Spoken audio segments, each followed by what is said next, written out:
তৃণমূল নেতা দেবরাজ চক্রবর্তীকে থানায় ডেকে জিজ্ঞাসাবাদ। 21-এর ভোট পরবর্তী হিংসা মামলায় জিজ্ঞাসাবাদ। কথা বলবো, অনুপ রয়েছে সঙ্গে। অনুপ, কি নিয়ে জিজ্ঞাসাবাদ করা হচ্ছে? দেবরাজ চক্রবর্তী ইতিমধ্যেই তাকে জিজ্ঞাসাবাদ করা হচ্ছে পুলিশের পক্ষ থেকে। তার কারণ 2021 সালে জানা যাচ্ছে যে বিজেপি কর্মী যে মৃত্যুর ঘটনা, সেক্ষেত্রে কিন্তু দেখা যায় জগৎপুর এলাকা চরকতলা এই এলাকায় দেবরাজ চক্রবর্তীর বিরুদ্ধে কিন্তু অভিযোগ করা হয়েছিল 2021 সালে যে ভোট পরবর্তী ঘটনা, সেই সময় আত্মঘাতী হয় এক যুবক, যিনি বিজেপি কর্মী প্রসেনজিৎ বিশ্বাস বলে তার নাম। পরবর্তী ক্ষেত্রে একাধিক ব্যক্তির নাম অভিযোগ হলেও পরবর্তী ক্ষেত্রে বিজেপির পক্ষ থেকে এমনটা অভিযোগ করা হয়েছিল। এবং যখন দেখা যাচ্ছিল যে 2026 সালে যখন ভোটে পরের প্রার্থী ঘোষণা হয়, তার পরবর্তীতে বিজেপি বিধায়ক তরুণজ্যোতি তেওয়ারি তিনিও বলেছিলেন যে প্রসেনজিৎ বিশ্বাসের যে এই ঘটনা, সেই ঘটনা কিন্তু পরবর্তী ক্ষেত্রে তিনি ফাইল ওপেন করবে এবং এই ব্যবস্থা নেবে, এমনটা জানিয়েছিল। কিন্তু এই ঘটনাতেই দেখা গেল দেবরাজ চক্রবর্তীকে দীর্ঘ জিজ্ঞাসাবাদ করা হচ্ছে। কিন্তু এই ঘটনায় আরো একটি ঘটনা সামনে আসছে, যেক্ষেত্রে বাগুয়াটি এলাকায় প্রমোটারকে যে প্রাণনাশের হুমকি, মারধর থেকে শুরু করে টাকা যাওয়ার অভিযোগে ইতিমধ্যে এক কাউন্সিলরকে গ্রেপ্তার করা হয়েছিল। সেই সূত্র ধরে অভিযোগ উঠে আসছে। কিন্তু 2021 সালে যে ঘটনা ঘটেছিল, সেই ঘটনার পরিপ্রেক্ষিতে তাকে দীর্ঘ জিজ্ঞাসাবাদ করা হচ্ছে। তার কারণ ভোট পরবর্তী যে অশান্তি, সেই অশান্তি মামলায় একাধিক ব্যক্তির সঙ্গে তার নামও কিন্তু উঠে আসে। সেই কারণেই ইতিমধ্যেই পুলিশের পক্ষ থেকে তাকে দীর্ঘ জিজ্ঞাসাবাদ করা হচ্ছে সেই ঘটনা সম্পর্কে। সঙ্গে থাকো অনুপ।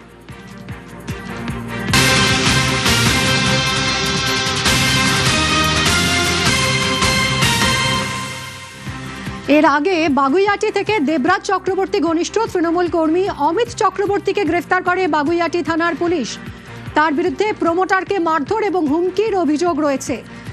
আগেই গ্রেফতার তৃণমূল কাউন্সিলর সমরেশ চক্রবর্তী। আরও 2 অভিযুক্তের খোঁজে তল্লাশি পুলিশের। অনুপ রয়েছে, আরো জানাবে বিশদে অনুপ। বাগুইয়াটি এলাকায় যে বড় দেখা যায় যে একটি প্রমোটার তাকে বেদরক মারধর করার ঘটনা, হুমকিটার ঘটনা ঘটেছিল। সেই ঘটনায় পরবর্তী ক্ষেত্রে প্রথম তৃণমূলের যিনি 9 নম্বর ওয়ার্ডের কাউন্সিলর ছিলেন সমরেশ চক্রবর্তী ওরফে চিন্টু, তাকে গ্রেপ্তার করেছিল। তারা পরবর্তী ক্ষেত্রে একাধিক যে নামে অভিযোগ হয়েছিল, সে নামে কিন্তু দেখা যায় অমিত চক্রবর্তী, দেবরাজ চক্রবর্তী ঘনিষ্ঠ, তার নামে কিন্তু এই অভিযোগ হয়েছিল। দেবরাজ চক্রবর্তী অত্যন্ত ঘনিষ্ঠ রাইট হ্যান্ড ছিলেন তিনি, এবং তাকে ইতিমধ্যে গতকাল রাতে বাগুইয়াটি এলাকা থেকে যে গ্রেপ্তার করার ঘটনা ঘটেছে, এবং এই ঘটনায় আরো 2 জনের নাম রয়েছে। এই ঘটনায় 2 জনের মধ্যে একজন দেবরাজ চক্রবর্তী, তারও নাম রয়েছে বলে এমনটা অভিযোগ। এই বাগুইয়াটি এলাকায় যে কিশোর হালদার যে প্রমোটার, তার কাছ থেকে 5 লক্ষ টাকা ডলার আদায় থেকে শুরু করে হুমকি, মারধরের মতো ঘটনা ঘটেছিল। পরবর্তী ক্ষেত্রে ভোটের আগে দেখা যায় আবার দ্বিতীয়বার একই ঘটনা ঘটে, এবং সেই ঘটনায় বাগুইয়াটি থানায় লিখিত অভিযোগ দায়ের হয়েছিল। সেই অভিযোগের ভিত্তিতে প্রথমে তৃণমূল কাউন্সিলর সমরেশ চক্রবর্তী ওরফে চিন্টু, তাকে গ্রেপ্তার করে। তার পরবর্তী ক্ষেত্রে দেবরাজ চক্রবর্তী, যিনি ঘনিষ্ঠ রাইট হ্যান্ড, তাকে ইতিমধ্যে গ্রেপ্তার করা হয়েছে এবং আজকেই বারাসত আদালত তাকে পেশ করা হয়েছে। ধন্যবাদ অনুপ। 2024 সালে ডিসেম্বর মাসের 15 তারিখ এরাই আমাকে রিভলভার দিয়ে মারে আর 1 কোটি তোলা চেয়েছিল। তখন আমি সমরেশকে 27 লাখ টাকা দিয়েছিলাম। সেই কেসে এই নুনি অ্যারেস্ট হয়েছিল ব্যাঙ্গালোর থেকে 2 মাস পরে, কিন্তু সমরেশ চক্রবর্তী তখন অ্যারেস্ট হয়নি। কালী পুজোর চাঁদা দাও 1 লাখ টাকা, সেটাও দিয়েছি। কাউন্সিলর তো ধরা ছোঁয়ার বাইরেই ছিল। এই পুলিশ তখন অ্যারেস্ট করেনি, এর মাথায় বড় হাত ছিল, দেবরাজ চক্রবর্তীর হাত ছিল, তার উপরে অভিষেক বন্দ্যোপাধ্যায়ের হাত ছিল। আর না, এটা আমি সিএম দপ্তরে অবধি গেছিলাম, তারপরে ডাইরেক্টর জেনারেল রাজীব কুমারের পর্যন্ত কাছে গেছিলাম, কিন্তু কোনো কাজ হয়নি। তার মানে আপনাকে ভাবতে কত বড় রাঘব বোয়ালে ছিল। এই বিজেপি গভর্নমেন্ট আসার পরে এত সুন্দর ভালো কাজ হচ্ছে, এটা অকল্পনীয়। আমি শুধু সুরক্ষিত নয়, পুরো পশ্চিমবাংলাবাসী সুরক্ষিত। আর আগে এই সমরেশ চক্রবর্তী, এর যে দুর্নীতি, এর যে তোলাবাজি, অকল্পনীয়। পশ্চিমবাংলার এখন যেভাবে কাজ চলছে, তা আমি পশ্চিমবাংলার পুলিশকে বলি হাত জোড় করে, সত্যি এরা খুবই ভালো কাজ করছে। আর আগামী দিনে 50 বছর কেন 100 বছরও বিজেপিকে এখান থেকে সরাতে পারবেন। প্রায় 3.5 মাস ধরে লুকোচুরি। জয় কামদার, শান্তনু সিনহা বিশ্বাসের পরে এবার ইডির হাতে বন্দী সোনা পাপ্পু। জমি জালিয়াতি থেকে তোলাবাজির অভিযোগ। 28 মে পর্যন্ত ইডি হেফাজতে সোনা পাপ্পু। তাকে জেরা করে তদন্তের জাল গোটাতে চায় ইডি।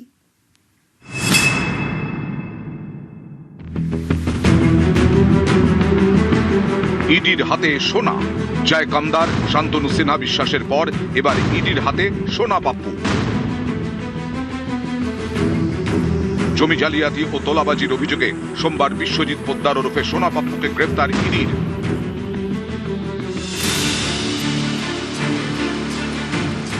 কাকুলিয়া কাণ্ডের পর দীর্ঘদিন গা ঢাকা দিয়েছিলেন। অবশেষে সোমবার ইডির অফিসে হাজির হন কসবার ত্রাস সোনা পাপ্পু। সোমবার সিজিওতে ঢোকার মুখে সব অভিযোগ অস্বীকার।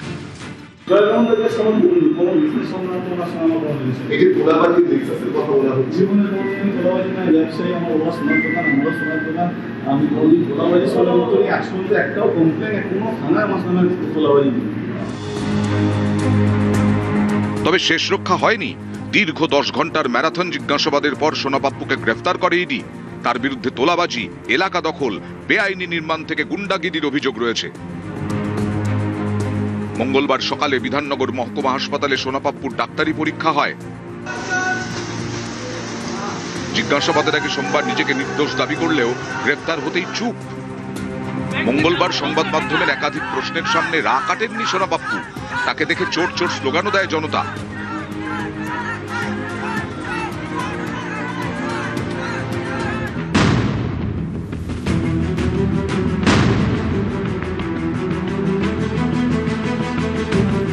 মঙ্গলবার ব্যাংকশাল আদালতে পেশ করা হয় সোনা পাপ্পুকে। সেখানেই সোনা পাপ্পুর বিরুদ্ধে বিস্ফোরক সব অভিযোগ করে ইডি। আদালতে ইডি আইনজীবী সওয়াল করেন, এই ব্যক্তি সমাজ বিরোধী, জমি দখলের দায়িত্বে ছিল।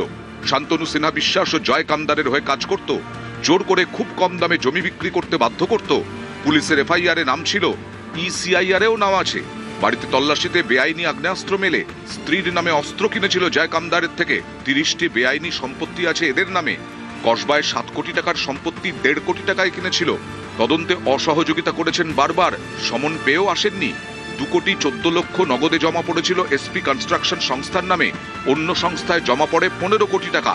স্ত্রীর নামে থাকা সংস্থায় জমা পড়ে 6 কোটি। এটা 3P case, police, promoter, prosecutor অর্থাৎ নির্যাতনকারী। ইডির অভিযোগের বিরোধিতা করেন সোনা পাপ্পুর আইনজীবী। পাল্টা সওয়ালে তিনি বলেন, ইডি যে 4টি মামলার তদন্ত করছে তার একটিতেও হিসেব বহির্ভূত আয়ের অভিযোগ নেই। তল্লাশিতে পাওয়া আগ্নেয়াস্ত্রর বৈধ লাইসেন্স আছে। প্রতিষ্ঠিত ব্যবসায়ী, বাবার সময় থেকে ব্যবসা। শুধু নিজের ব্যবসা বাড়িয়েছেন, প্রমোটিং ব্যবসায় নেমেছেন। আদালতে জানান সোনা পাপ্পুর আইনজীবী, এই মামলায় যে গ্রাউন্ড অফ অ্যারেস্ট দিয়েছিল তাতে কোনো প্রেডিকেট অফেন্স মেড আউট হয়নি এবং প্রসিড অফ ক্রাইমের জন্য যে এলিমেন্টসগুলো লাগে ইডি কেসে পিএমএলএতে সেগুলো এখনো পর্যন্ত কোনো যোগসাজশ করতে পারিনি। তা আমাদের তরফ থেকে ছিল যে আমাদের এগেনস্টে যে অ্যালিগেশন আছে সেই অ্যালিগেশনগুলো বেসলেস। সব কটা এফআইআর ওনার নাম আছে। ওনার বাড়িতে ইলিগাল আর্মস পাওয়া গেছে এবং একটা আর্মস পাওয়া গেছে যেটা উনি কামদারের কোম্পানির থেকে কিনেছিলেন। তার 15 দিন পরেই একটা ঘটনা ঘটেছে। তারপর দেখা গেছে যে ওনার কাছে ক্যাশে প্রায় 1.5 কোটি টাকা জমা হয়েছে আর ওভার 2.5 ইয়ার্স প্রায় 16-17 কোটি মানে হেভি ট্রানজাকশন হয়েছে এবং অনেকগুলো প্রপার্টি যেটা কেনা হয়েছে আন্ডার ভ্যালু। সুতরাং এই আন্ডার ভ্যালু প্রপার্টি কেনা হয়েছে ভয় দেখিয়ে। এটা পুরো একটা ট্রায়াঙ্গুলার নেক্সাস আমরা বলছি। সোনা পাপ্পুর মতো অনেক লোক ঘুরে বেড়াচ্ছে যারা টিএমসির সম্পদ ছিল, মানুষের কষ্টের কারণ ছিল। তাদেরকে অনেক গুরুত্ব দিয়েছে, পার্টি দিয়েছে, আপনারাও দিয়েছেন। এরকম হাজার হাজার আছে যারা এই সমাজে বাংলাকে একদিন পিছিয়ে নিয়ে যাচ্ছিল।